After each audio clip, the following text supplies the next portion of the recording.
Gel से ले आने वाला प्रभु यीशु मसीह के अधिपवित्र नाम में सब बदलों और एक बार मसीह बना देता हूँ।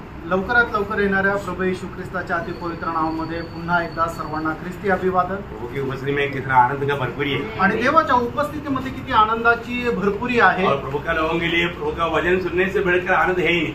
आणि प्रभूच्या लोकांना प्रभूचं वचन ऐकण्यापेक्षा जास्त आनंद नाहीये। सिर्फ वचन सुनना इतना काफी नहीं आणि फक्त वचन ऐकणं एवढं पुरेसं नाहीये। उसको हमें खाना है। हे आपण खायचं आहे। खाएगा तो क्या होगा? आणि ते खाल्ल्यावर काय होणार? ओरिजिनल आनंद होगा आणि खराखुरा आनंद होईल। यिर्मयाह 15:16 में यिर्मयाह कहता है, यिर्मयाह 15 अध्याय त्याच्या 16 वचनामध्ये यिर्मयाह अशा प्रकारे म्हणतो, मैंने तेरे वचन पाठ करके खा लिया इसलिए मेरे को बहुत तकलीफ हो गई। आणि तुझं वचन प्राप्त करून मी खाऊन टाकलं म्हणून मला खूप त्रास झाला। ऐसा है बहुत लोगों के लिए। आणि पुष्कळ लोकांना करता असं आहे। परंतु यिर्मयाह ऐसा नहीं बोला। आणि यिर्मयाहने असं नाही म्हटलं। क्या बोला मालूम है? आणि यिर्मयाह काय म्हटलं? मेरे मन में हर्ष और आनंद का कारण हुआ। हाँ, मेरा मन में हर्ष और मेरा दिल में आनंद का कारण हो गया। आणि माझ्या मनामध्ये आणि माझ्या हृदयामध्ये ते आनंदाचं कारण झालं। बहुत बड़ी बात है, खूप मोठी गोष्ट आहे। परमेश्वर का लोगों को प्रभु का वचन से बढ़कर के कुछ भी नहीं। आणि परमेश्वराच्या लोकांना परमेश्वराच्या वचनापेक्षा अधिक जास्त महत्वाचं काहीच नाही। हम प्रभु का वचन को थामा रहना आणि देवाच्या वचनाला आपण स्थिर पकडून राहायचंय। प्रभु ने वायदा दिया है आणि प्रभुने आपल्याला अभिवचन दिले। प्रकाशित वाक्य 3 अध्याय उसका 8 से 11 तक के वचनों में। आणि प्रकटीकरण त्याचा 3 अध्याय 8 ते 11 वचनापर्यंत। प्रभु के लोग जो प्रभु का वचन आएगा आणि देवाच्या लोकांकडे ज्यावेळेला देवाचं वचन येतं उसको थामा रहना आणि ते तुम्ही पकडून राहा। प्रभु बोलता है, प्रभु असं म्हणतो, मैं भी तुझे थामा रहूंगा आणि मी तुला सुद्धा पकडून राहील। क्या वायदा है आणि काय अभिवचन आहे प्रियांनो। जो वचन आता है उसको जाने नहीं देना। आणि प्रियांनो जे वचन आपल्याकडे येतं त्याला जाऊ देऊ नका। इब्रानियों 2:1 में लिखा है, आणि इब्रिकाराचं पत्र 2 अध्याय आणि त्याच्या पहिल्या वचनामध्ये असं लिहिलंय, तेरे पास आने वाला वचन कहीं बहक न जाए। आणि तुझ्याकडे येणारे जे वचन आहे ते कधी वाहवत जाऊ नये। ये वचन क्या करना प्रियो? आणि वचन तुम्ही काय करायचंय? ये वचन रोज हमें पीना है। आणि दररोज आपण हे वचन प्यायचं आहे ना। कैसे पीना? आणि ते प्यायचं कसं? पहला पत्रोस 2 अध्याय का 2 वचन में लिखा है, पहिले पेत्र 2 अध्याय आणि त्याच्या 2 वचनामध्ये लिहिले, अभी जन्मा हुआ बच्चों की नहीं, आणि नवजात शिशु प्रमाणे वो बच्चे को दूध के लिए बहुत प्यास रहता। आणि एक लहान मूल आहे त्याला दुधाची खूप लालसा राहते। बार बार वो रोता है आणि त्याच्याकरता तो रडतो। ऐसा एक रोने का अनुभव चाहिए। आणि अशा प्रकारे एक रडण्याचा अनुभव पाहिजे प्रभु का वचन प्राप्त करने के लिए। आणि प्रभुचं वचन प्राप्त करण्याकरता आज भी प्रभु ने हमें प्रभु का वचन से प्राप्त करने के लिए मौका दिया। आणि प्रियांनो आजही प्रभुने त्याच्या वचनाच्या द्वारे आपल्याला शिकण्याकरता संधी दिली। उसका सही लाभ उठाना हमारे कर्तव्य आणि त्याचा योग्य फायदा उचलणं आपलं कर्तव्य आहे। प्रभु धन्यवाद। प्रभुला धन्यवाद असो। सबको बहुत आशीष दे प्रभु सगळ्यांना खूप आशीर्वाद देव। अभी थोड़ा ही रह गया अभी प्रकाशित वाक्य आणि प्रकटीकरणाच्या पुस्तकामधून थोडंसंच राहिलंय, लेकिन ये बहुत महत्वपूर्ण क्लास है। आणि हे खूप महत्वपूर्ण क्लास खास आहे। करके अभी 21 और 22 अध्याय आपको मालूम है, उत्पत्ति 1-2 अध्याय का कंक्लूड में हमारा प्रकाशित वाक्य 21 और 22। आणि उत्पत्ती 1 आणि 2 अध्यायाचा अनुमान आहे ते म्हणजे प्रकटीकरण 21 आणि 22 अध्याय। उधर जो है उसकी परिसमाप्ति है ये।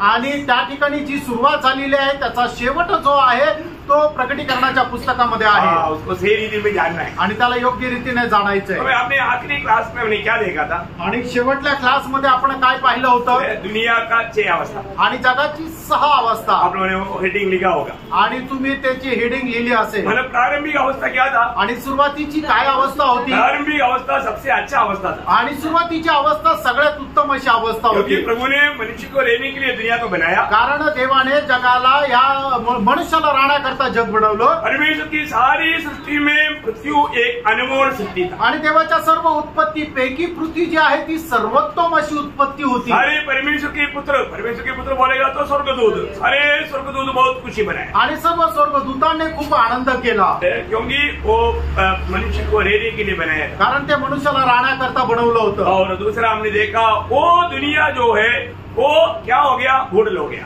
आणि मग ते जग जे आहे ते पाण्याच्या द्वारे नाश करण्यात आलं।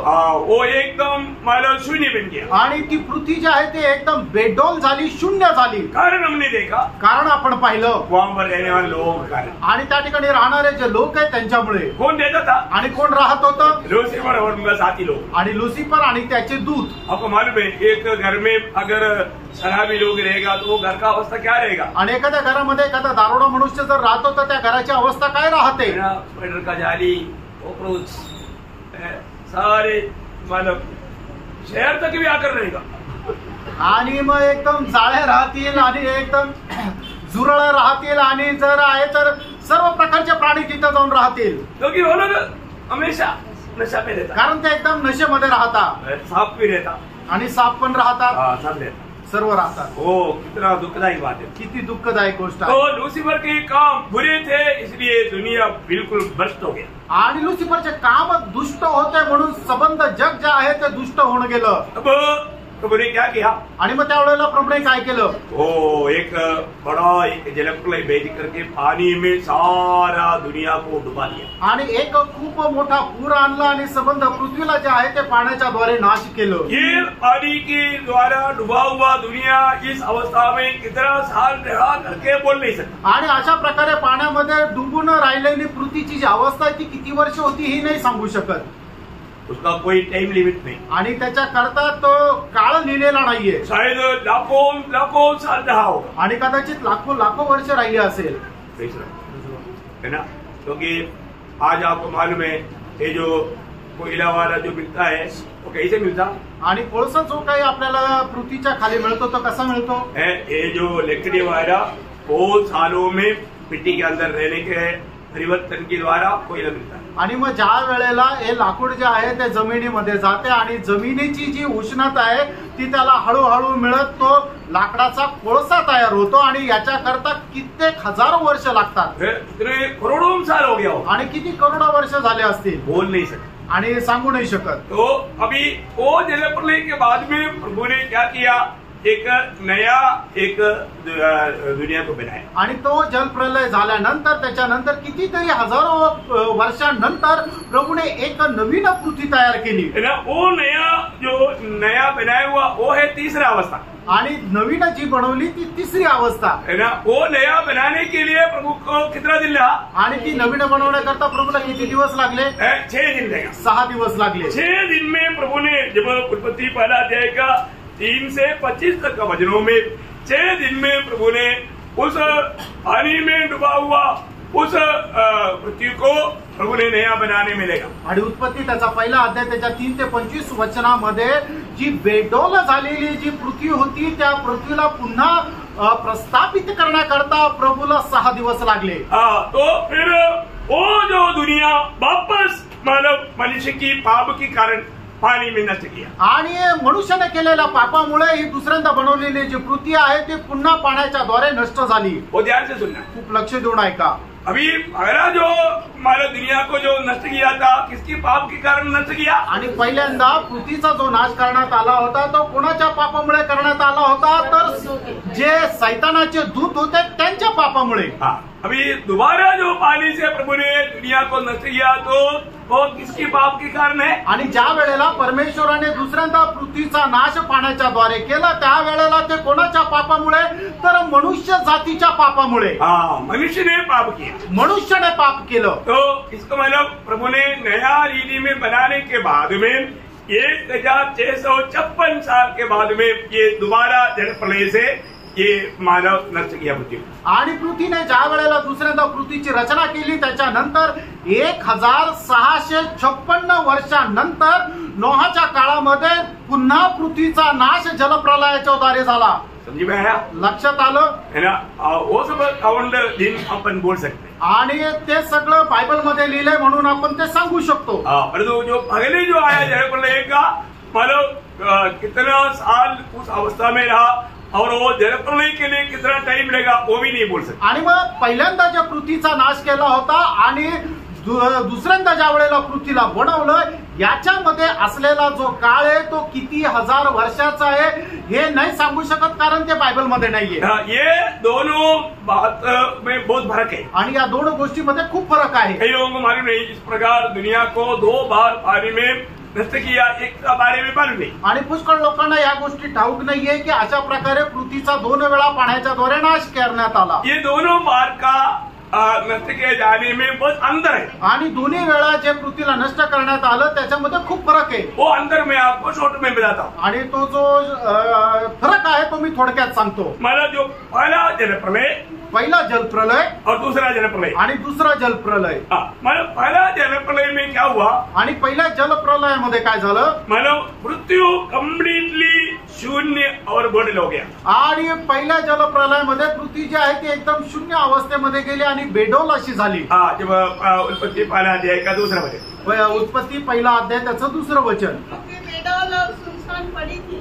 पृथ्वी बेडोल और सुनसान पड़ी थी। आणि पृथ्वी जी आहे ती एकदम बेडोल आणि शून्य अशी पडलेली होती। परंतु दोबारा जो मानव जलप्रलय हुआ, आणि दुसऱ्यांदा ज्या वेळेला पृथ्वीवर जलप्रलय झाला, उस समय में पृथ्वी शून्य नहीं हुआ आणि त्यावेळेला पृथ्वी शून्य नाही झाली, है सब नष्ट नहीं हुआ आणि सगळं 100% नाश नाही पावलं। उत्पत्ति 8 अध्याय का 11-12 वचन, उत्पत्ती 8 अध्याय 11 आणि 12 वचन। बोलने का मतलब सांगायचं तात्पर्य, उस समय में पेड़ पौधा भी था और बहुत से जीवियां बच गया, मनुष्य भी बच गया। आणि मग त्यावेळेला पृथ्वीवर जे आहे ते झाडं झुडपं पण होते, रोपटं पण होते, पुष्कळ असे पक्षी, पुष्कळ असे प्राणी आणि जीवजंतू सुद्धा होते।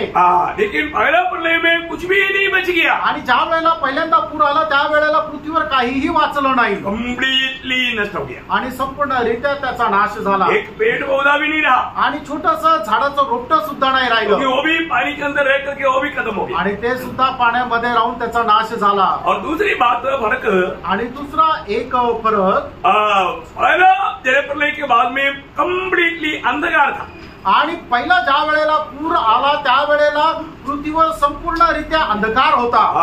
लेकिन अभी मानो अभी हमने पढ़ा हुआ वो बात पर देगा 2 में, मतलब परंतु जो दोबारा जलप्रलय हुआ, आणि ज्या वेळेला दुसऱ्यांदा जलप्रलय झाला, वहां पर ज्योति था, आणि त्या ठिकाणी प्रकाश होता, है ना। ये उत्पत्ति 8 का 5, आणि उत्पत्ती 8 अध्याय त्याचं 5 वचन। और तीसरा फर्क, आणि तिसरा फरक, पहला जलप्रलय का दिन गिना नहीं गया, आणि पहिल्या जलप्रलयाचे दिवस मोजण्यात नाही आले। ये बहुत बड़ी बात है ना, आणि खूप मोठी गोष्ट आहे। परंतु दोबारा जो जलप्रलय हुआ, आणि दुसऱ्यांदा जो जलप्रलय आला, नोह का काल का जलप्रलय में दिन गिना गया, आणि नोहाच्या काळामध्ये होणारा पावसाचे दिवस जे आहे ते मोजण्यात आले। उत्पत्ति 8 अध्याय का 12 से 14 तक का वचन भी, या 1 से 22 तक वचन भी पड़ेगा तो आपको विस्तार से समझेगा। आणि उत्पत्ती त्याचा 8 अध्याय 1 ते 22 वचनामध्ये विस्तार रीतीने समजेल, पण त्याच्या 12 ते 14 वचनामध्ये थोडक्यात समजून जाईल। तो उन दिनों में दिन गिना गया, आणि त्या दिवसामध्ये दिवस मोजण्यात आले। बहुत बड़ी बात है ना, खूप मोठी गोष्ट आहे। और चौथी बात, चौथी गोष्ट, मतलब पहला जलप्रलय में पेड़ पौधा, जानवर और उड़ने वाला पक्षी सबका नष्ट हो गया। आणि पहिल्या जलप्रलयामध्ये सर्व प्रकारच्या वनस्पती, सर्व प्रकारचे पक्षी आणि सर्व प्रकारचे प्राणी नष्ट झाले। यिर्मयाह 4 का 23, यिर्मयाह 4 अध्याय 23 वचन। परंतु दोबारा नोह के काल का जलप्रलय में सब नाश नहीं हुआ, आणि नोहाच्या काळामध्ये झालेल्या त्या जलप्रलयामध्ये सर्व काही नाश नाही झालं, है ना। मनुष्य को भी बचाया, मनुष्याला पण वाचवलं, जानवरों को भी बचाया, प्राण्यांना पण वाचवलं, पक्षियों को भी बचाया, पक्ष्यांना पण वाचवलं, इवन पेड़ को भी बचाया, आणि वनस्पती आहे त्यांना पण वाचवलं। उत्पत्ति 6 का 17 से 20, आणि उत्पत्ती 6 अध्याय 17 ते 20 वचन, 8 का 11-12, आणि 8 अध्याय 11-12 वचन। पांचवी बात, आणि पाचवा फरक, मतलब पहला जलप्रलय जो है वो तुरंत जलप्रलय से बढ़ गया, आणि पहिला जो जलप्रलय आहे तो एकदम लवकर त्या पाण्याच्या द्वारे पृथ्वी व्यापून टाकली। परंतु दोबारा नोह का काल का जलप्रलय में समय करके काही समयों से जलप्रलय हुआ, आणि मग दुसऱ्यांदा झालेला जो जलप्रलय आहे त्या पाण्याच्या द्वारे पृथ्वी व्यापून टाकण्याकरता पुष्कळ वेळ लागला। मतलब 40 दिन तक ऐसा पानी का वो बात बढ़ते गया, आणि 40 दिवस पाऊस जो आहे तो पडत राहिला, मतलब वो धीरे धीरे धीरे बढ़ा, आणि हळूहळू ती पाण्याची पातळी वाढत गेली। उत्पत्ति 7 अध्याय का 17 से 24 वचन, आणि उत्पत्ती 7 अध्याय 17 ते 24 वचन। और छठवां फर्क, 6वां फरक, शुरुआत की जो पानी में जो बर्बादी हुआ था, आणि सुरुवातीच्या जलप्रलयाद्वारे पाण्याच्या द्वारे पृथ्वीचा जो काही नाश झाला होता, प्रभु ने एक शब्द में वो पानी को शून्य कर दिया, आणि प्रभूने एका शब्दामध्ये ते संपूर्ण पाणी जे आहे ते शून्य करून प्रभूने अलग अलग कर दिया, आकाश को बनाने के लिए आकाश की ओर पाणी भेजा, आणि पृथ्वीने परमेश्वराने आपल्या फक्त एका शब्दाच्या द्वारे पृथ्वी आणि पाणी यांना विभाजित केलं. तो उसके लिए हमारे प्रभु ने जैसे कहा तुरंत हो गया. आणि प्रभूने त्यावेळेला जसं सांगितलं तसं लगेच झालं. परंतु यहाँ पर हम देखते हैं कि नोआ का जलप्रलय में पानी मतलब कैसा है, धीरे धीरे वो खत्म हो गया. आणि नोहाच्या वेळेमध्ये झालेला जो जलप्रलय आहे त्याच्यामध्ये पाणी झिरपण्याकरता पुष्कळ वेळ लागला. उत्पत्ति 8 अध्याय के 1 से 14 वचन. आणि उत्पत्ति 8 अध्याय 1 ते 14 वचन. और 7वां फर्क आणि 7वां फरक, पहला जलप्रलय में एक भी किसी को भी प्राणी को बचाया नहीं गया. आणि पहिल्या जलप्रलयामध्ये कुठलाही प्राणी वाचवण्यात नाही आला. परंतु नोआ का जलप्रलय में आणि नोहाच्या जलप्रलयामध्ये 8 लोग मनुष्य को 8 लोग नोहा का पत्नी हाम शाम यावेत और उनका पत्नियां. आणि नोहा, त्याची बायको, त्याचे 3 मुलं आणि त्यांच्या 3 बायका असे 8 लोक वाचले. जब उत्पत्ति 7 अध्याय का 1 से 4. आणि उत्पत्ति 7 अध्याय 1 ते 4 वचन. मतलब पहला 8वां बात आणि 8वां फरक, पहला जलप्रलय में कोई किसी के लिए सुरक्षा का प्रबंध नहीं था. आणि पहिल्या जलप्रलयामध्ये कोणाला वाचण्याकरता कुठल्या प्रकारची उपाय योजना नव्हती. परंतु नोआ के जलप्रलय में मतलब बचने के लिए एक उपाय था, क्योंकि एक जहाज था. आणि नोहाच्या वेळेमध्ये आलेला जो जलप्रलय, त्यावेळेला लोकांना वाचण्याकरता एक उपाय योजना केली होती, ते म्हणजे नोहाचं तारू. तो 9वां फर्क जो है, आणि 9वां जो फरक आहे, मैंने शुरुआत में ही बोल दिया था कि वो पहला पानी का बाढ़ जो आया लूसीफर की गिनती करना है. आणि पहिल्यांदा जो आलेला पाण्याचा जो पूर आहे तो लुसिफरच्या पापामुळे. परंतु जो नोआ के जलप्रलय में जो हुआ था वो मनुष्य के पाप के कारण. आणि नोहाच्या काळामध्ये आलेला जो जलप्रलय आहे तो मनुष्याच्या पापामुळे. उत्पत्ति 6 अध्याय का 11, 12 और 13. आणि उत्पत्ति 6 अध्याय 11, 12 आणि 13 वचन. प्रियो, आज हम जो रहता है, आज जे आपण राहतो है ना, नोआ का काल का जलप्रलय के बाद का भूमि में रहता. आणि नोहाच्या काळामध्ये झालेला जो जलप्रलय त्याच्या नंतरच्या पृथ्वीच्या अवस्थेमध्ये आपण राहतो. अभी ये पृथ्वी का एक नया अनोखा अनुभव आने वाला है. आणि या पृथ्वीचा नवीन एक असा अनुभव येणार आहे. वो कब है? तो केव्हा आहे? 1000 साल के राज्य में. आणि 1000 वर्षाच्या राज्यामध्ये. 1000 साल के राज्य में ये पृथ्वी की अवस्था कम्प्लीटली बदलेगा. आणि 1000 वर्षाच्या राज्यानंतर या पृथ्वीची अवस्था एकदम बदलून जाईल.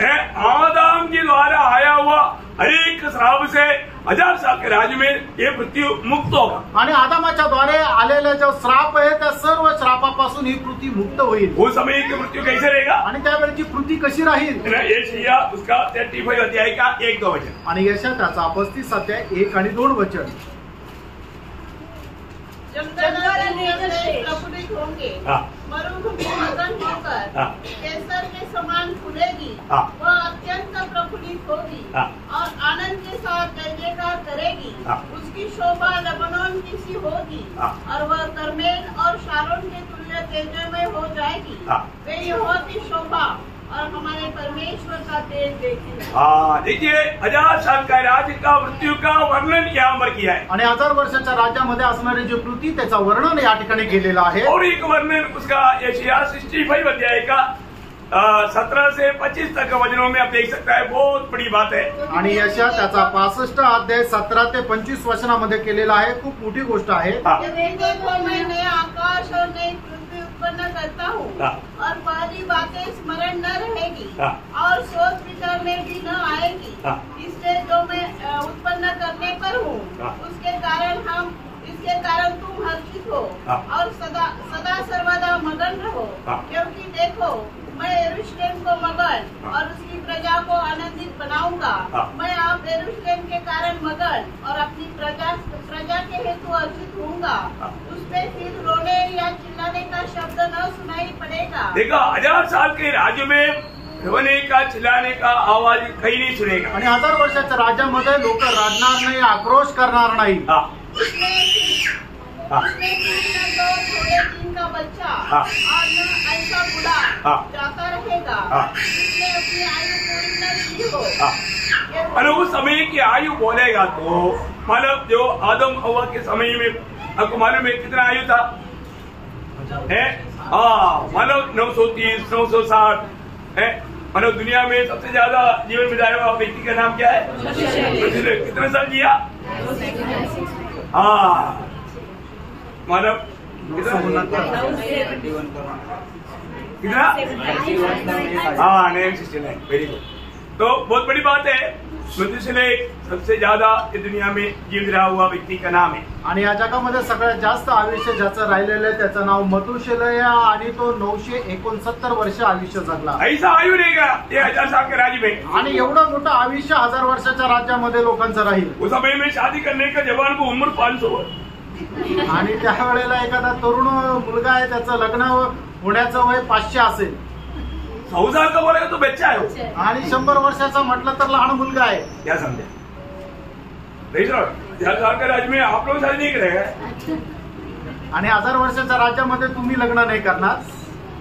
उस समय में जो जातियों से प्रभु ने प्रवेश होने के लिए दिया उन लोगों के ऊपर हम राज्य करेगा। आणि 1000 वर्षाच्या राज्यामध्ये जातीच्या लोकांना ज्यांना परमेश्वराने परवानगी दिलेली आहे ते लोकांचं लग्न होईल आणि त्यांच्यावर आपण राज्य करू। वो लोगों की शादी होगा आणि त्या लोकांचं लग्न होईल वो बात, और वो लोगों का मृत्यु भी होगा आणि ते लोक मरतील पण। लेकिन इतना लंबा आयु के बाद आणि एवढ्या मोठ्या आयुष्यानंतर म्हणजे त्यांचा जन्म पण होईल, ते मरतील पण आणि त्यांचं आयुष्य जे आहे ते साधारणतः 900 ते 1000 वर्ष राहील।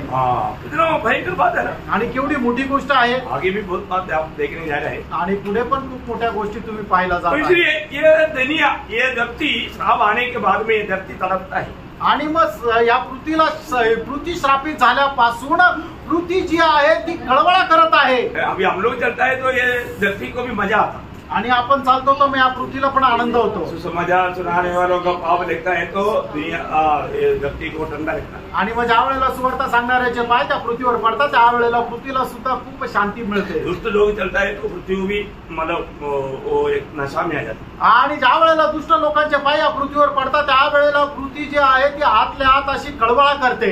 इसलिए दुष्ट लोग जहाँ पर रहता है भूकंप ज्यादा होता है। आणि म्हणून ज्या ठिकाणी दुष्ट राहतात त्या ठिकाणी भूकंप जास्त चालतात। तो प्रभु को धन्यवाद देता हूँ आणि प्रभूला धन्यवाद। इसलिए हमने पिछले दिन में भी पढ़ा था हमारा सारी सृष्टि पवित्र लोग राज करने की इंतजार में है करके रोमी 8 अध्याय का 19 से 22 तक के वचनों में हम पढ़ता है। आणि रोम त्याचा 8 अध्याय 19 ते 22 वचनामध्ये आपण पाहतो की पृथ्वी आपल्या देवाच्या पुत्राच्या आगमनाची वाट पाहत आहे आणि ते जे त्याचं राज्य येणार आहे त्याची आतुरतेने ती वाट पाहत आहे। क्योंकि उस समय में आदम के द्वारा आया हुआ श्राप का कोई भी इफेक्ट दुनिया में नहीं रहेगा। आणि त्यावेळेला आदमाच्या द्वारे आलेलं जे पाप आहे त्याचा कुठलाही परिणाम त्या पृथ्वीवर राहणार नाही। हर प्रकार का श्राप से मुक्त रहेगा आणि पृथ्वी प्रत्येक प्रकारच्या शापापासून दूर राहील। और छठवा अवस्था आणि 6वी ती पृथ्वीची अवस्था नया आकाश नया पृथ्वी बोलेगा तो अग्नि या आग की द्वारा ये पृथ्वी शुद्ध किया जाएगा। आणि अग्नीच्या द्वारे पृथ्वी जी आहे तिला शुद्ध आणि पवित्र केलं जाईल आणि मग नवीन आकाश आणि नवीन पृथ्वी होईल। आप बोलो मछली पकड़ने वाला पत्रोस को प्रभु ने प्रकाश दिया आणि बघा मासे पकडणाऱ्या पेत्राला हा प्रभूने प्रकाश दिला। पत्रोस बड़ा साइंटिस्ट था क्या?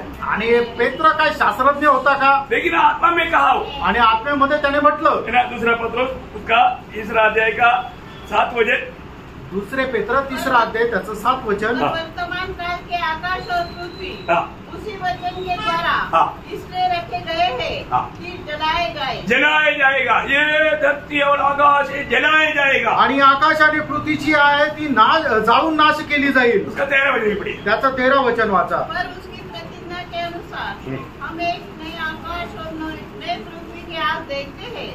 नया आकाश और नया पृथ्वी का हम आज देखता है। आणि नवीन आकाश आणि नवीन पृथ्वी याची आपण आशा धरतो। वो नया आकाश और नई पृथ्वी का अवस्था क्या रहेगा? आणि नवीन आकाश आणि नवीन पृथ्वी यांची अवस्था काय राहणार? फिर कभी नाश नहीं होगा आणि मग परत ते कधी नाश होणार नाही। यशाया नबी की किताब 66 अध्याय उसका 22 वचन यशाया 66 अध्याय त्याचं 22 वचन। क्योंकि जिस प्रकार नया आकाश और नई पृथ्वी जो मैं बनाने पर हूँ मेरे सन्मुख बनी रहेगी उसी प्रकार तुम्हारा वंश और तुम्हारा नाम भी बना रहेगा। यहोवा की यही वाणी है। मतलब वो हमेशा बना रहेगा आणि नेहमी ते स्थिर राहतील मतलब नाश नहीं होगा आणि ते नाश होणार नाही। नया आकाश और नया पृथ्वी कभी नहीं टलेगा आणि नवीन आकाश आणि नवीन पृथ्वी जी आहे ती कधी नाश होणार नाही। इब्रानियों का पत्री 12 अध्याय उसका 26 से 28 वचन आणि इब्रिकराचं पत्र त्याचा 12 अध्याय 26 ते 28 वचन। उस समय तो उसके शब्द ने पृथ्वी को हिला दिया पर अब उसने यह प्रतिज्ञा की है एक बार फिर मैंने केवल पृथ्वी को वरन आकाश को भी हिला दूं वरन आकाश को भी हिला दूंगा।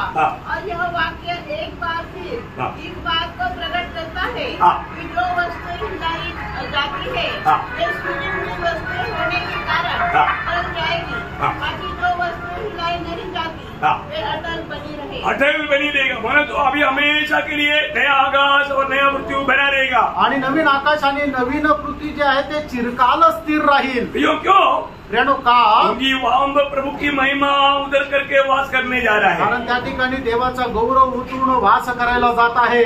स्वर्गीय पिता की मनमुकुट में या त्रिएक परमेश्वर की मनमुकुट में एक बहुत बड़ा योजना था। आणि स्वर्गीय पित्याच्या मनामध्ये एक खूप मोठी योजना होती। और वो योजना पूर्ण होने वाला समय है नया आकाश और नया मृत्यू और नया यरूशलेम। आणि ती जी योजना आहे ती पूर्णत्वास येण्याचा काळ आहे, तो म्हणजे नवीन आकाश, नवीन पृथ्वी आणि नवीन यरूशलेम। ये सामान्य लोग नहीं समझ सकता आणि सर्वसाधारण लोक या गोष्टीला नाही समजू शकत। पौलुस जब एफेसुस को पत्र लिखने के टाइम पर बोलता है, एफेसियों का पत्र 3 अध्याय उसका 9 से 11 वचन, आणि इफिसकराचं पत्र 3 अध्याय 9 ते 11 वचनामध्ये प्रेषित पौल इफिसकराला पत्र लिहिता असताना अशा प्रकारे म्हणतो, सब पर यह बात प्रकाशित करूं कि उस भेद का प्रबंध क्या है जो सबके सृजनहार परमेश्वर में आदि सबका सृजनहार परमेश्वर में आदि से गुप्त था उनका आदि में। मैंने ये बात किसी को भी बताया नहीं, बांटा नहीं, मालूम नहीं।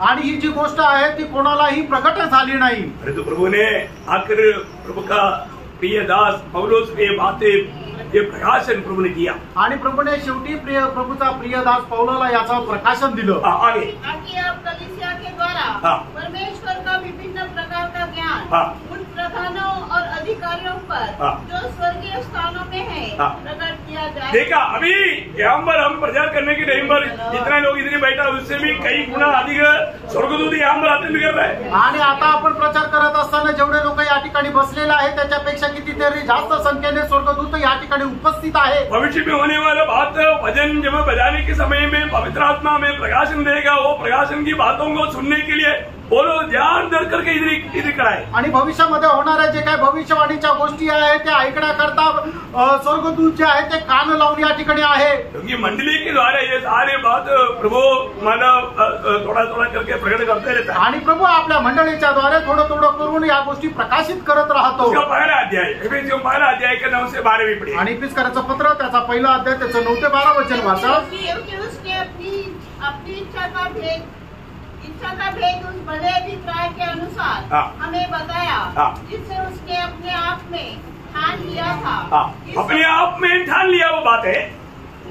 इस समय के पूरे होने का ऐसा प्रबंध हो कि जो कुछ स्वर्ग में है और जो कुछ पृथ्वी पर है सब कुछ वह मसीह में एकत्र करे।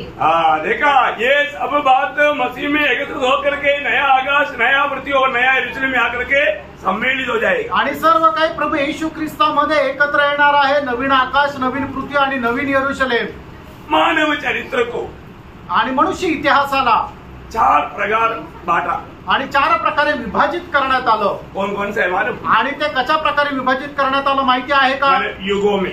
आणि 4 प्रकारचे जे युग आहे ते युगों में। ऐसे तो 7 प्रकार का युग है, 9 प्रकार का युग है, वो बात नहीं। यहाँ पर प्रभु जो चाहने वाला ये जो बांटने का अवस्था 4 प्रकार है। आणि प्रभूने विभाजित केलेल्या 4 प्रकारच्या युगामध्ये मनुष्याला वाटणी केली। इससे पहले भी मैंने आपको 7 युगों के बारे में बताया है आणि याच्या अगोदर 7 युगासंबंधाने मी तुम्हाला सांगितलंय। काफी पहले कई लोग नहीं सुना होगा आणि खूप अगोदर कदाचित खूप लोकांनी नसेल ऐकलं। नहीं सुना हुआ लोगों के लिए बाद में सुनाए आणि नाही सांगितलेल्या लोकांना पुन्हा सांगेल। लेकिन अभी अपन विषय में रहने के लिए ये 4 का बात बताता हूँ। आणि आपण आपल्या विषयामध्ये राहण्याकरता 4 गोष्टी सांगतो। आदम से लेकर के मोसे तक मतलब एक युग है, उसको पिता का युग कहा जाता। आणि आदामापासून मोशेपर्यंत एक युग विभाजित करण्यात आलेलं आहे, त्याला पित्याचं युग असं म्हटलं आहे। रोमियो का पत्र 5 अध्याय उसका 14 वचन। रोम 5 अध्याय 14 वचन। तो भी आदम से लेकर मूसा तक। आदम से लेकर के मूसा तक। पढ़िए। पृथ्वी ने उन लोगों पर भी राज्य किया जिन्होंने उस आदम को जो आने वाला का चिन्ह है ये अपराध के समान पाप न किया। देखिए बहुत बड़ी बात है कि मतलब यहाँ पर हम देखते हैं कि आदम से लेकर के मोशे तक, आणि आपण या ठिकाणी पाहतो आदमापासून मोशेपर्यंत ये है पिताओं का युग। आणि हे आहे पित्याचं युग। और दूसरा युग आणि दुसरं युग मूसा से लेकर के यीशु तक, आणि मोशेपासून प्रभू येशू ख्रिस्तापर्यंत। तो ध्यान से समझना, लक्ष देऊन समजून घ्या। यूहन्ना का सुसमाचार उसका पहला अध्याय का 17 वचन, योहान पहिला अध्याय 17 वचन। की व्यवस्था तो मूसा के द्वारा दी गई। व्यवस्था मतलब मूसा के द्वारा शुरू हुआ व्यवस्था, परंतु अनुग्रह और सच्चाई यीशु मसीह के द्वारा पहुंची। मतलब ये युग का नाम है व्यवस्था का युग। आणि या युगाला म्हटलं जातं नियमशास्त्राचं युग। व्यवस्था का युग मतलब मोशे के द्वारा व्यवस्था आया, आणि मोशेच्या द्वारे नियमशास्त्र आलं। ये समय कब तक है, कब से कब तक है? आणि हा काळ जो आहे तो कुठून कुठपर्यंत आहे? मूसा से यीशु तक, आणि मोशेपासून प्रभू येशू पर्यंत। यीशु तक का वो समय को क्या, वो युग को क्या बोलता? आणि त्या युगाला काय म्हटलं आहे? व्यवस्था का युग। आणि नियमशास्त्राचं युग। पहला युग कौन सा? आणि पहिलं युग कुठलं आहे? पिता का युग। आणि पित्याचं युग। ओके, अभी तीसरा युग कौन सा है? आणि तिसरं युग कुठलं आहे? कृपा युग। आणि कृपा युग। ये यीशु की पहले आगमन से दोबारा आगमन तक का समय है कृपा युग। आणि प्रभू येशू ख्रिस्ताच्या पहिल्या आगमनापासून प्रभू येशू ख्रिस्ताच्या दुसऱ्या आगमनापर्यंतचा जो काळ आहे त्याला म्हटलं जातं कृपा युग। समझ में आ रहा है? आमेन। समझ में आया? कई लोग अच्छा नशा में है नींद का। तो मैं आपको बदल दिया, तो आप लोग इसको ठीक से जानना। आणि जरा हे चांगल्या प्रकारे जाणून घ्या। ये तीसरा युग कब से कब तक है? आणि तिसरा युग जो आहे तो कुठून कुठपर्यंत आहे? प्रभु यीशु मसीह की जो पहला आगमन बोलेगा तो वो मनुष्य बनकर के दुनिया में जन्म लिया, 33.5 साल जिया, उस समय से लेकर के प्रभु का गुप्त आगमन में मंडली उड़ा लिया जाएगा। इसके बाद में कृपा युग खत्म हो जाएगा।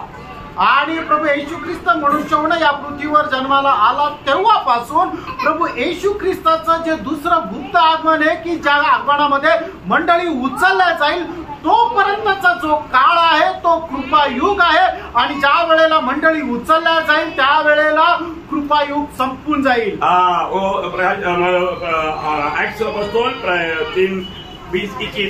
आणि प्रकाशित वाक्य प्रेषितांची कृत्य त्याचा 20 अध्याय, तीसरा अध्याय का 20 तिसरा अध्याय 20-21 वचन। और चारवा बात जो है, आणि चौथं युग जे आहे मतलब प्रभु की प्रगट आगमन से लेकर के 1000 साल के आखिरी तक का समय। आणि प्रभूचं जे प्रगट आगमन आहे तेव्हापासून 1000 वर्षाच्या शेवटापर्यंत। बोलने का मतलब, सांगायचं तात्पर्य 1000 साल प्रभु यीशु मसीह जब दुनिया में राज करने के लिए आता है, सहस्राब्द युग बोलता है। आणि 1000 वर्षाकरता प्रभू येशू ख्रिस्त ज्या वेळेला या पृथ्वीवर राज्य करेल त्या युगाला म्हटलं जातं सहस्राब्द युग। तो मतलब प्रकाशित वाक्य उसका 11 अध्याय का 15 वचन, प्रगटीकरण 11 अध्याय त्याचं 15 वचन, का 20 अध्याय का 4 आणि 20 अध्याय त्याचं 4 वचन, और उसका 6 वचन, आणि त्याचं 6 वचन। ये सब कई बार आप पढ़ा है, इसलिए मैं मला भी नहीं पढ़ाया। आणि हे पुष्कळ वेळा तुम्ही वाचले म्हणून आता नाही सांगत वाचायला। वो ध्यान से सुनना आणि लक्ष देऊन ऐका, क्योंकि उतना अपना टाइम बचेगा, हम आगे बढ़ सकता है। आणि तेवढा आपला वेळ वाचायला आपण तेवढं पुढे जाऊ शकतो। प्रियो, एक बात जानना, आणि प्रेरणा एक गोष्ट जाणा, पुराना बात सब बदलते जा रहा है, आणि जुन्या ज्या गोष्टी आहेत त्या सगळ्या बदलत आहे, नया बात आ रहा है, आणि नवीन गोष्टी येत आहे। मालूम है, पहला मनुष्य दुनिया से था, आणि पहिला मनुष्य तो पृथ्वीपासून होता, और दूसरा मनुष्य कहाँ से था? आणि दुसरा जो मनुष्य होता तो कुठून होता? 2 मनुष्य में सब कुछ है, आणि 2 मनुष्यामध्ये सर्व काही आहे। वो ध्यान से समझना आणि प्रिय, खूप लक्ष देऊन समजा प्रियांनो, 2 मनुष्य में सब कुछ है। आणि 2 मनुष्यामध्ये सर्व काही आहे। जब पहला कुरिन्थी उसका 15 अध्याय का 47 वचन, आणि पहिले करंथीकराचं पत्र 15 अध्याय त्याचं 47 वचन। मनुष्य धरती से अर्थात मिट्टी का था। हाँ, पहला मनुष्य धरती से अर्थात मिट्टी से था, दूसरा मनुष्य स्वर्ग से स्वर्गीय है। हाँ, स्वर्ग से, वो स्वर्गीय है। आणि दुसरा मनुष्य जो आहे तो स्वर्गीय आहे। क्या बात है। आणि काय गोष्ट आहे। अभी हमने रोमियो 5:14 में क्या लिखा था? आणि रोम 5 अध्याय 14 वचनामध्ये आपण काय वाचलं होतं? आने वाला ओरिजिनल जो दूसरा मनुष्य का उसी छाया में पहला मनुष्य को बनाया था। आणि येणारा जो होता त्याच्या छायेमध्ये पहिल्या मनुष्याला बनवलं होतं। आदम प्रभु यीशु का प्रतिबिंब था, आणि आदम जो आहे तो प्रभू येशू ख्रिस्ताची एक प्रतिमा होती। इसका मतलब उसमें एक बहुत बड़ा रहस्य छिपा हुआ है। त्याच्यामध्ये एक मोठं रहस्य लपलेलं आहे। क्या होने वाला? आणि काय होणार आहे? हमारा भी अवस्था ऐसा बदलने जा रहा है। आपली सुद्धा अवस्था अशी बदलायला जात आहे। अभी हम पहला आदम से हम दूसरा मनुष्य में या आखिरी आदम में आया। आणि पहिल्या आदामापासून निघून आपण शेवटला आदम जो प्रभू येशू ख्रिस्त आहे त्याच्यामध्ये आपण आलो। पहला मनुष्य से हम दूसरा मनुष्य में आया आणि पहिला जो मनुष्य आदम आहे त्याच्यापासून निघून दूसरा जो मनुष्य प्रभू येशू ख्रिस्त आहे त्याच्यामध्ये आलो। अभी हम एक अनुभव में, अभी एक नया अनुभव में जाने वाला है। आणि आता आपण एक नवीन अनुभवामध्ये जाणार आहोत। उसी अध्याय 15 अध्याय का 48-49 आणि पहिल्या करंथीकराचं पत्र त्याचा 15 अध्याय त्याचा 48 आणि 49 वचन। जैसा वह मिट्टी का था वैसे वे भी है जो मिट्टी के हैं और जैसा वह स्वर्गीय है वैसे ही वे भी है जो स्वर्गीय है और जैसे हमने उसका रूप धारण किया, हमने उसका रूप मिट्टी का रूप धारण किया जो मिट्टी का था वैसे उस स्वर्गीय का रूप ही धारण करेंगे। हम प्रभु यीशु मसीह का रूप एक दिन धारण करेंगे आणि एक दिवस आपण प्रभू येशू ख्रिस्ताच्या प्रतिमा धारण करू। ये वास्तव में अपन जब आगे नया यरूशलेम का जो खास तो है ना बहुत गहरा रीति में समझने वाला बात है। आणि नवीन यरूशलेमचा जो क्लास आहे तो खूप गहन रीतीने समजणं गरजेचं आहे। तक का बात अगर आप समझ गया तो वो बात भी थोड़ा समझेगा। आणि आतापर्यंतची गोष्ट तुम्हाला जर समजली तर पुढची पण गोष्ट समजेल। प्रियो, हम लोग एक बात जानना, हमारा अवस्था बहुत कम्प्लीटली बदलने जा रहा है। आणि प्रियानो, आपली अवस्था एकदम संपूर्णरित्या बदलून जाणार आहे। आपने देखा ये धरती का क्या हुआ आणि आपण पाहिलं या पृथ्वीचं काय झालं, जाते रहा आणि ती पृथ्वी नष्ट होत राहिली, खत्म हो गया आणि ती शेवटी नाश झाली। पुराने सब बात जाते रहेगा आणि जुन्या ज्या गोष्टी त्या सर्व नाश होतील, नया बात बना रहेगा आणि नवीन ज्या गोष्टी आहेत त्या चिरकाल स्थिर राहतील। हमारा अभी का अवस्था पूरा जाते रहेगा आणि आताची आपली जी अवस्था ती संपूर्णरित्या नष्ट होईल, और नया अवस्था आणि नवीन अवस्था हमेशा के लिए बना रहेगा आणि निरंतर करता स्थिर राहील। कैसे रहेगा? आणि ती कशी राहणार? यीशु मसीह के जैसा, आणि येशू ख्रिस्ताप्रमाणे, थोड़ा भी कम नहीं है आणि थोडासा सुद्धा कमी नाही। बहुत श्रेष्ठ बात है आणि सर्वात श्रेष्ठ गोष्ट आहे, जो भी व्यक्ति सच में नया जन्म पाया है आणि ज्या व्यक्तीचा खरोखर नवा जन्म झालाय उनको ये पक्का आशा है, आणि त्यांना एकदम ही आशा आहे, ये विश्वास है, आणि हा विश्वास आहे क्योंकि वो लोग स्वर्ग का नागरिक बन चुका है आणि ते लोक स्वर्गाचे नागरिक झाले आहे। अगले की बातों में कमी था आणि प्रणव अगोदरच्या गोष्टीमध्ये कमतरता होती, इसलिए प्रभु को हटा करके नया लाना पड़ा, आणि म्हणूनच प्रभूला ते सर्व काही बाजूला करून नवीन आणावं लागलं। अभी हम ये शरीर में हम 1 लाख साल जी सकता है, आणि आपण आपल्या या शरीरामध्ये 1 लाख वर्ष जीवन जगू शकतो का? 100 साल भी नहीं, आणि 100 वर्ष सुद्धा नाही जगू शकत। 100 साल जाएगा तो बोला मरना अच्छा है, आणि मग 100 वर्षाचं झाल्यानंतर आपण असं म्हणू आपण मेलो तर बरं झालं, क्योंकि ये सड़ने वाला बात है, कारण आपलं याच्या शरीर आहे मातीपासून हे सडणार आहे, इसमें कमियां है, आणि याच्यामध्ये पुष्कळ प्रकारचे कमजोरी आहे, दुर्बलता आहे। तो नया बात जो है आणि नवीन प्रकारे मिळणारं जे आपल्याला शरीर आहे वो सड़ने वाला नहीं, आणि ते शरीर सडणार नाहीये, बदलने वाला नहीं, आणि ते शरीर रूपांतर होणार नाहीये, बदलणार नाहीये।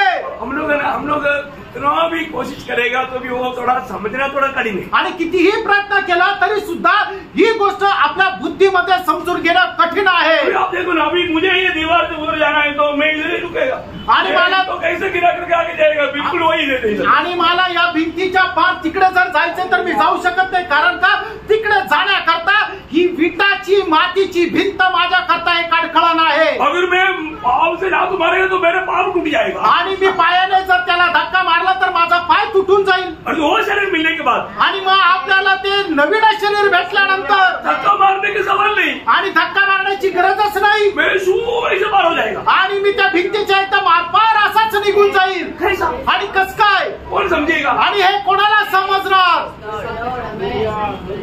आमेन। ये सामान्य बुद्धि में नहीं समझेगा, आणि आपण या साधारण बुद्धीमध्ये नाही समजू शकणार। है ना। अभी चंद्रमा में जाना है तो कितना ऑक्सीजन वाला लेकर जाना पड़ता, क्या प्रबंध करके जाना पड़ता, आणि जर आपल्याला चंद्रावर जायचं तर आपल्याला कितीतरी प्रकारच्या उपाययोजना बनावं लागतं, ऑक्सिजन सोबत घ्यावं लागतं, एक वेगळ्या प्रकारचा सूट आपल्याला परिधान करावं लागतं, आणि पुष्कळ गोष्टींची तयारी आपल्याला करावं लागते। चंद्रमा क्या है, आपण इतना नस्तिक है, आणि चंद्र काय आहे तो अर्ध्या फुटावर किंवा 1 फुटावर असा आहे, परंतु स्वर्ग क्या है, आणि स्वर्ग काय आहे? इतना प्रकाश वर्ष हम देखेगा तो भी उससे भी बहुत पार है, आणि कितीतरी प्रकाश वर्ष दूर जो आहे त्याच्याही पलीकडे ते स्वर्ग आहे। हम स्वर्ग का नागरिक, आणि त्या स्वर्गाचे आपण नागरिक आहोत। सच्चे बोलो, कितने लोग विश्वास है मैं स्वर्ग का नागरिक? हालेलुया। जो भी नया जन्म पाया है वो सब लोग स्वर्ग का नागरिक। आणि ज्याचा कोणाचा नवा जन्म झालेला आहे ते सर्व स्वर्गाचे नागरिक आहे, क्योंकि हमने पिता से नया जन्म पाया, कारण पित्यापासून आपला नवा जन्म झाला आहे हमारा ऊपर से नया जन्म हुआ, आणि वरतून आपला नवा जन्म झाला आहे हम प्रभु की महिमा के वचन की द्वारा नया जन्म पाया, आणि देवाच्या गौरवयुक्ती वचनाच्या द्वारे आपला नवा जन्म झाला। हम जो सुन रहे हैं ये वचन महिमा का वचन है, आणि आपण आता जे ऐकत आहोत ते देवाच्या गौरवाचं वचन आहे, इसलिए ये ना समझने के लिए लोगों को मतलब सुनाते रहता है। आणि हे वचन तुम्हाला न समजण्याकरता सैतान काय करतो, तुम्हाला निद्रा टाकतो, झोपेत टाकतो। वो तो दुख की बात है, आणि खूप दुःखाची गोष्ट आहे। अरे कितना भी नींद आने वालों को भी इतना आनंद की बात सुनेगा तो उसका भागेगा ना। आणि कितीही ज्याला झोप येत आहे त्याला एवढ्या मोठ्या आनंदाची गोष्ट जरा सांगितली तर त्याची झोप पळून जाईल। कई लोगों का ना चुटकुला बोलेगा तो कहानी बोलेगा तो नींद दूर हो जाएगी, आणि काही लोकांना जोक जर सांगितले तर मग त्यांची झोप पळून जाते। वचन कितना गहराई बोलेगा तो भी नींद से बाहर नहीं आएगा, आणि वचनाची कितीही घनता सांगितली तरी सुद्धा त्यांची झोप उडत नाही। कारण क्या मालूम है, कारण काय माहिती का, सच में उनका उद्धार हुआ है कि नहीं सके, आणि खरोखर त्यांचं तारण झालेलं आहे का नाही ही शंका आहे। क्योंकि शैतान उन लोगों को अंडर कर सकता है, कब्जा कर सकता है। आणि सैतान अशा लोकांचा ताबा घेऊ शकतो। दूसरा कुरिन्थी 4:4 आपको याद है ना, दुसरे करंथीकराचं पत्र 4:4 वचन तुम्हाला ठाऊक आहे ना।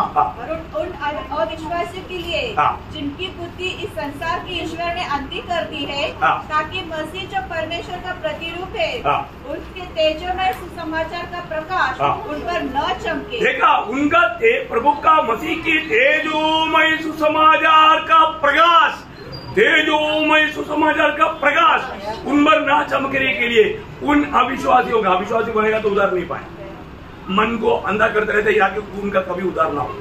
आणि प्रभू येशू ख्रिस्ताच्या तेजोमय सुसमाचाराचा जो प्रकाश आहे तो अविश्वासणाऱ्यावर चमकू नये याच्या करता सैतानाने त्यांचं मन जो आहे ते आंधळ करून ठेवलेलं आहे। मैं आपको बहुत नम्र विनती करता हूँ, तुम्हाला खूप नम्र विनंती करतो, प्रभु का वचन के सामने हम कितना जागृत होना चाहिए, देवाच्या वचनाच्या समोर आपण किती जागृत राहिला और पाहिजे। खास करके ये 21 अध्याय, 22 तो कंक्लूजन है, 21 अध्याय बोलेगा तो हमारे लिए बहुत खास अध्याय है। आणि 21 अध्याय म्हटलं म्हणजे आपल्याकरता खूप विशेष असा अध्याय आहे, इसलिए आप लोग बहुत ध्यान से सुनो, क्योंकि ये हमारी समझ में, बाकी भागलेस की बात भी हमारा बात नहीं था, उस पर भी गौर नहीं दिया तो चलेगा, क्योंकि उस समय में प्रभु के लोग अमर नहीं। आणि आपण आतापर्यंत पाहत आलेलो जो महाक्लेशाची गोष्टी त्याच्यावर एवढं जास्त गांभीर्याने लक्ष नाही दिलं तरी चालेल, कारण का की ते आपल्या करता नाहीये, पण 21 अध्यायामध्ये सांगितलेल्या ज्या गोष्टी आहे त्या आपल्या करता आहे, आपण येणाऱ्या दिवसामध्ये त्याचा अनुभव घेणार आहे, म्हणून ते खूपच चांगल्या गांभीर्याने तुम्ही ऐका। वो ये बात सही रीति में आप जानेगा तो आप उड़ी मारेगा ही, आणि या गोष्टी योग्य रीतीने तुम्ही समजून घेतलं तर तुम्ही आनंदाने उड्या माराल। इसलिए ये क्लास बहुत अच्छा रीति में समझना, आणि म्हणून हा क्लास खूप चांगल्या प्रकारे समजून घ्या। पहले की हमारी अवस्था वो एक अपूर्णता का दिशा, आणि आपली अगोदरची जी अवस्था आहे ती एक अपूर्ण अशा प्रकारे अवस्था, अर्धवट अशी अवस्था होती, इसलिए परमेश्वर ने वो पूर्णता का प्रबंध किया, आणि म्हणून त्या पूर्णतेची योजना परमेश्वराने बनवली। इसलिए हम लोग देखते हैं इब्रानियों के पत्र 8 अध्याय का 7 वचन में पढ़ता है, आणि इब्रिकराचं पत्र 8 अध्याय त्याच्या 7 वचनामध्ये आपण अशा प्रकारे वाचतो, यदि वह पहली वाचा निर्दोष होती तो दूसरी के लिए अवसर न ढूंढा जाता। हाँ, देखा, अगर पहली बात अगर किसी में उसमें कमी नहीं होता तो दूसरी बात को ढूंढते नहीं था। आणि पहिला करार जर दोष रहित असता तर दुसरा करार आणण्याची गरजच नसती। उसका 13 वचन पढ़ा, आणि त्याचं 13 वचन वाचा, नई वाचा की स्थापना से उसने प्रथम वाचा को पुरानी ठहरा दिया, प्रथम वाचा को पुराना ठहरा दिया, और जो वस्तु पुरानी और जीर्ण हो जाती है उसका मिट जाना अनिवार्य है। अनिवार्य है, वो मिट जाना अनिवार्य है। आणि मग जी गोष्ट जुनी होऊन जाते आणि निर्मल होऊन जाते तिचा नाश होणं गरजेचं आहे। हमारे ये शरीर वो सब मिटने वाला है, आणि प्रेम आपण हे ज्या शरीरामध्ये राहतो ते एक दिवस नाश होणार आहे, हम ये शरीर में हमेशा नहीं जीवन बिताने, आणि आपण या शरीरामध्ये निरंतर मध्ये जीवन नाही जगू शकत। हमें एक तेजोमय शरीर मिलने जा रहा है, आणि एक गौरवयुक्त एक तेजोमय शरीर आपल्याला भेटणार आहे, महिमा से भरा हुआ शरीर, गौरवाने भरलेलं शरीर, बहुत रोशनी से भरा हुआ एक शरीर, आणि खूप प्रकाशाने भरलेलं शरीर। कैसा शरीर पाना चाहते हो? आणि तुम्हाला कुठल्या प्रकारचं शरीर मिळण्याची इच्छा आहे? क्योंकि महिमा में भी फर्क रहता, आणि गौरवामध्ये सुद्धा फरक राहतो। शायद पहला कुरिन्थी 15 अध्याय का 41 वचन में ऐसा एक शब्द है, पहिले करंथीकराचं पत्र त्याचा 15 अध्याय त्याच्या 41 वचनामध्ये असं आहे, सूर्य का तेज और है, सूर्य का तेज और है, चांद हाँ और है, और तारांगणों का तेज और है। हाँ ताराओं में भी तेज में फर्क है। आणि ताऱ्याच्या प्रकाशामध्ये सुद्धा फरक आहे। इसका मतलब याचा अर्थ हमारे जीवन में हम आनंदधाम में कितना तेज होकर के चमकना चाहिए वो बात का अवसर अभी है। आणि सार्वकालिक जीवनामध्ये आपण किती जास्त प्रकाश द्यायला पाहिजे, किती जास्त आपण प्रकाशित व्हायला पाहिजे, तो प्रकाश प्राप्त करण्याची संधी आता या छोट्याशा अशा आयुष्यामध्ये आहे। मैं इसलिए आपको बताऊं, म्हणून मी तुम्हाला सांगू, अभी का समय है ना, समय बिल्कुल नष्ट ना करते हुए प्रयोग कैसा मैं आनंदधाम में उतना अधिक महिमा पा करके मैं प्रभु का निकट रह पाऊं, प्रभु का दृष्टि में मूल्यवान बन पाऊं, ये बात का खोज में रहना प्रियो। आणि आता आपल्याला ही जी मेळ आहे तिला अजिबात तुम्ही नष्ट न करता येणाऱ्या दिवसामध्ये मी किती जास्त प्रकाश प्राप्त करू, किती जास्त प्रभूच्या नावाचा गौरव करत जीवन जगू, या गोष्टीच्या शोधामध्ये आपण राहायला पाहिजे। ये नाशमान दुनिया के बीच जाकर के ये कुछ बात लेकर जाएगा क्या? आणि या नाशवंत जगाच्या पाठीमागे जाऊन आपल्याला काय फायदा आहे का? आपण या जगामधून तिकडे जाताना काही घेऊन जाऊ का? कई लोग दुनिया का पीछे, दुनियादारी के पीछे पूरा जिंदगी का समय को बर्बाद कर रहा है। आणि लोक काय आहे, जगाला मिळवण्याकरता आपलं संपूर्ण आयुष्य जे ते नष्ट करताय। आनंद काल की बातों पर आप पूरा दिल से, पूरा मन से, पूरा खोज में लगा रहना। आणि सार्वकालिक जीवनाच्या गोष्टी मिळण्याकरता संपूर्ण श्रद्धेने तुम्ही झटा। अब एसाव विश्वासी नहीं बनना, आणि एसावाप्रमाणे विश्वासी होऊ नका। एसाव एक टाइम का भोजन के लिए आनंददा का बात को तुच्छ कर देगा, आणि एसावाने एका वेळच्या जेवणाकरता सार्वकालिक जीवनाचा जे आशीर्वाद आहे तो नष्ट केला। और याकूब हमेशा आशीष पाना चाहता, आणि नेहमी त्याला आशीर्वाद मिळण्याची इच्छा उसके लिए वो कुछ भी खर्च करने के लिए तैयार है, आणि त्याच्याकरता काही पण खर्च करायला तयार आहे।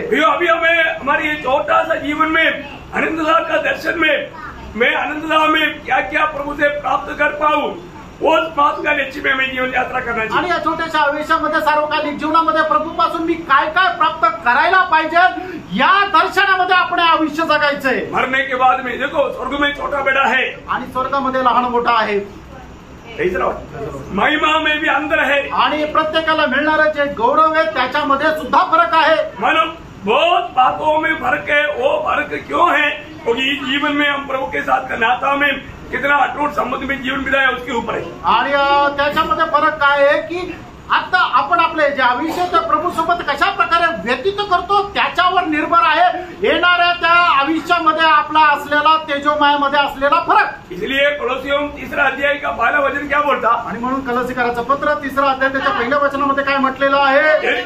जब तुम मसीह के साथ जिलाए गए हाँ। तो स्वर्गीय वस्तु की खोज में रहो, हाँ। जहाँ मसीह विद्यमान है हाँ। और परमेश्वर के दाहिने ओर बैठा है। हाँ। पृथ्वी पर की नहीं, हाँ। परंतु स्वर्गीय वस्तुओं पर ध्यान लगाओ। देखा मानो अगर हम उदार पाए वजन नहीं तो आणि आपण जर तारण प्राप्त झालेले लोक आहोत, मसीह के साथ जिलाए जाने का अर्थ आणि ख्रिस्तासोबत जिवंत केलेल्याचा अर्थ उदार पाया हुए, तारण प्राप्त झालेला व्यक्ती। उदार पाने के बाद में हमारे लक्ष्य क्या होने चाहिए? आणि तारण प्राप्त झाल्यानंतर आपला लक्ष उद्देश काय राहायला पाहिजे? स्वर्गीय बातों को प्राप्त करना। आणि स्वर्गीय गोष्टी प्राप्त करणं। आपको मालूम है प्रभु ने स्वर्ग में हमारे लिए बहुत से बात तैयार करके रखा है। आणि स्वर्गामध्ये प्रभूने आपल्याकरता पुष्कळ गोष्टी तयार केल्या आहेत, वो दुनिया में मिलने वाला बात नहीं, आणि जगामध्ये मिळणाऱ्या त्या गोष्टी नाही। उदार पाया हुआ व्यक्ति। आणि तारण प्राप्त झालेला व्यक्ती पहला पत्रोस उसका पहला अध्याय का 3 से 5। पहिले पेत्र त्याचा पहिला अध्याय 3 ते 5 वचन। हमारे प्रभु यीशु मसीह के परमेश्वर हाँ। और पिता का धन्यवाद हो, हाँ। जिसने यीशु मसीह के मरे होने से जी उठने के द्वारा हाँ। अपनी बड़ी दया से हाँ। हमें जीवित आशा के लिए नया जन्म दिया। हमें जीवित आशा के लिए नया जन्म दिया। नया जन्म पाया हुआ लोगों के लिए अभी प्रभु ने क्या किया आगे देखो। अर्थात एक अविनाशी, हाँ, अर्थात एक अविनाशी मतलब कभी भी नाश नहीं होने वाला और निर्मल और निर्मल और अजल मिरास के लिए वाह वाह वाह, हमारे लिए स्वर्ग में रखी है। स्वर्ग में रखा हुआ अजर मिराश के लिए जो हमारे लिए प्रभु अपनी सामर्थ्य में संभालता है, उसको प्राप्त करने के लिए प्रभु ने हमें नया जन्म दिया। आणि अजर मिराज करता प्रभूने आपल्या करता जे काय वारस म्हणून ठेवलेलं आहे ते प्राप्त करण्याकरता प्रभूने आपला नवा जन्म दिला। सब कहा रेखा आणि ते सगळं काही कुठं लिहिलंय? कोई चोर चोरी करके नहीं ले जाए, आणि त्याला कोणी चोरी करून घेऊ शकत नाही। स्वर्ग में है, आणि त्या स्वर्गामध्ये आहे। स्वर्ग में कोई चोर जा सकता आणि स्वर्गामध्ये कोणी चोर जाऊ शकतो का? नहीं, नाही, चोरी नहीं होगा।